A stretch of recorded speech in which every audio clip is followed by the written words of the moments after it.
بسم اللہ الرحمن الرحیم۔ صدقۃ الفطر کے متعلق آج کی ویڈیو میں بات ہوگی۔ صدقۃ الفطر ہر مسلمان مرد، عورت، عاقل، بالغ اور نابالغ بچہ ان سب پر جو ہے واجب ہے۔ جو صاحب نصاب لوگ ہیں جن پر زکوٰۃ فرض ہے، واجب ہے، تو وہ ان پر تو صدقۃ الفطر واجب ہے، ان کو ضرور دینا ہے۔ لیکن بعض وہ لوگ ہوتے ہیں جو متوسط درجے کے اور جن پر جو ہے زکوٰۃ بھی نہیں بنتی اور متوسط درجے کے آمدن اچھی ہے، کھاتے پیتے گھرانے سے تعلق رکھتے ہیں اور 3 وقت کا کھانا بھی ان کے گھر میں ماشاءاللہ سے بنتا ہے، تو ایسے لوگوں پر کو بھی صدقہ فطر دینا چاہیے۔ اور جو بالکل غریب ہو، مسکین ہو، فقیر ہو، جیسے ایک وقت کا کھانا کھایا اور دوسرے وقت کے کھانے کے اس کے بعد پیسے ہی نہیں ہیں، اس کا کوئی انتظام نہیں ہے، ایسا شخص جو ہے وہ اگر صدقۃ الفطر دینا چاہے تو دے دے، ثواب ہوگا، لیکن گنجائش نہیں ہے، نہیں دے سکتا تو اس پر گناہ نہیں ہے۔ تو صدقۃ الفطر جو صاحب نصاب لوگوں پر واجب ہے، وہ اپنی طرف سے دیں، اپنی وائف اہلیہ کی طرف سے بھی اور اپنے بچوں کی طرف سے بھی، نابالغ بچوں کی طرف سے بھی دیں۔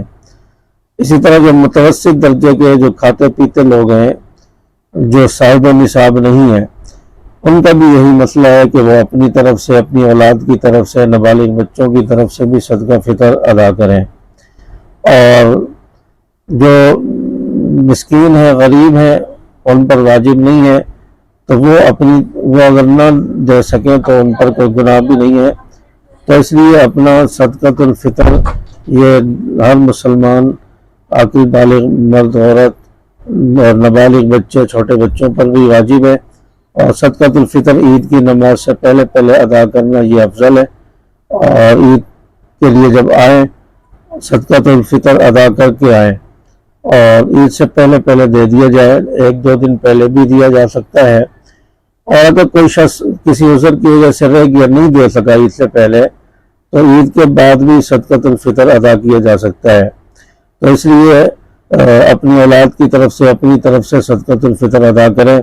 جو نارمل قسم کے لوگ ہیں، جو متوسط طبقے کے ہیں، ان کے لیے گندم کے حساب سے صدقۃ الفطر رکھا گیا 300 روپے، اور جن کی آمدن زیادہ ہے پھر وہ جو کے حساب سے، کشمش کے، کھجور کے حساب سے بھی یہ صدقۃ الفطر ادا کریں۔ تو سب کم آمدنی والوں کے لیے 300 روپے صدقۃ الفطر رکھا گیا ہے، کہیں پر 320 روپے ہے۔ تو اس لیے صدقۃ الفطر جو ہے یہ ضرور ادا کریں۔ اس کی لاجک کیا ہے؟ اس کی لاجک یہ ہے کہ انسان سے رمضان میں کوئی غلطیاں ہو گئی، روزے میں کوئی کوتاہی ہو گئی، کوئی غلطی ہو گئی، گناہ ہو گئے، تو اللہ تعالیٰ صدقۃ الفطر کی وجہ سے وہ گناہ معاف فرما دیں گے۔ اور پھر عید والے دن جب انسان مسجد میں آتا ہے، عید کی نماز پڑھ کے فارغ ہوتا ہے، تو اللہ تعالیٰ اس کے سارے گناہوں کو معاف کر چکا ہوتا ہے، اور اس کے سارے گناہ معاف ہو جاتے ہیں۔